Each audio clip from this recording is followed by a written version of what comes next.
Hi, I'm Kristin Duncan. I'm a real estate agent in Orlando, Florida, and today in our new construction series, I want to talk about hidden or unexpected closing costs with new construction.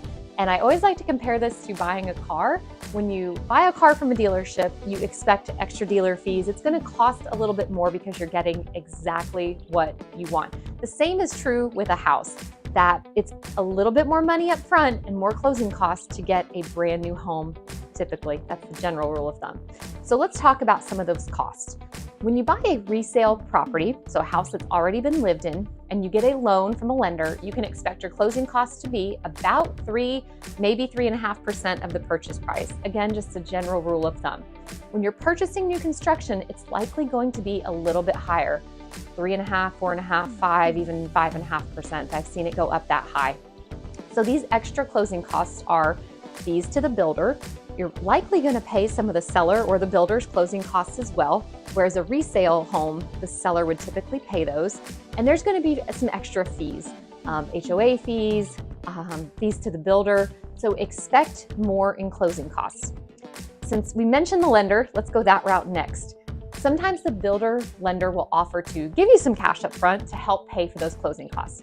I do recommend speaking with another lender that's not the builder's lender, just to compare and contrast. Sometimes and oftentimes the builder's lender is a great deal, but they are going to charge you some extra fees, possibly. And sometimes another lender can offer you a better interest rate, which is better in the long term. So talk to 2 different lenders and explore those hidden fees and closing costs. So when you're building a home in a community with an HOA, you're likely going to pay something called a capital contribution fee up front. Normally this is tied into your closing costs, not always, but normally it is 9 times out of 10. And this capital contribution is a one-time fee for joining the HOA. And what this does is kind of help them pad their account so that your HOA isn't starting with $0 in the account. As the community grows, they're going to have a little bit of a nest egg in there in case they need to replace anything or make a pool repair, whatever it may be. I've seen these capital contributions vary greatly. I've seen them be $100, $150. I've seen them be $5,000 and $6,000. Typically, it's somewhere in between. I would say the average here in Central Florida is between $500 and $1,500, but expect to pay an upfront fee to the HOA, typically as part of your closing costs. Something else to keep an eye out for is a CDD, and this stands for Community Development District. This is typically going to be added on to your property taxes in a new construction community, and it usually has an end date, but it's kind of far. It's usually 10, 20, 30, even farther down the line. So probably while you live in the house, you will be paying this CDD. And this is for the infrastructure in the community. Sidewalks, lights, maybe fencing, the brick wall around the community, anything like this, it's going to pay for in a new construction community. There are also some items within the home that are not included with new construction. They typically are not going to include blinds on your windows, so that's going to be something you have to pay for pretty quickly up front. Same thing with a garage door opener. Seems like it would be included. Again, 9 times out of 10, it's not. It's going to be an immediate upfront cost.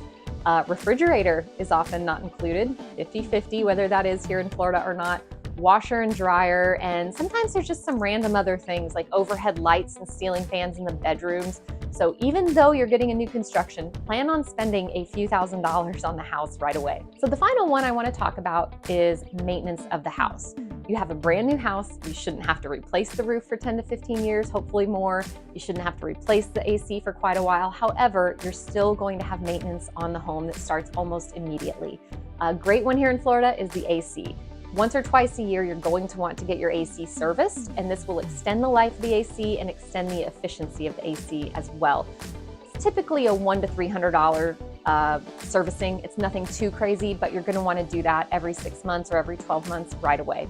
Another thing is stucco. If you have not lived in a block home covered in stucco before, it's something you have to maintain. You cannot wait 10 to 15 years to paint your house or repair stucco cracks, or you're going to have water get behind the stucco because we have so much rain and it's going to start crumbling.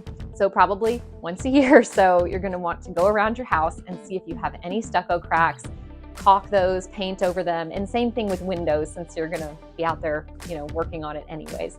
So that maintenance is going to happen right away. So there's a few things like that in Florida that you're going to keep an eye out for.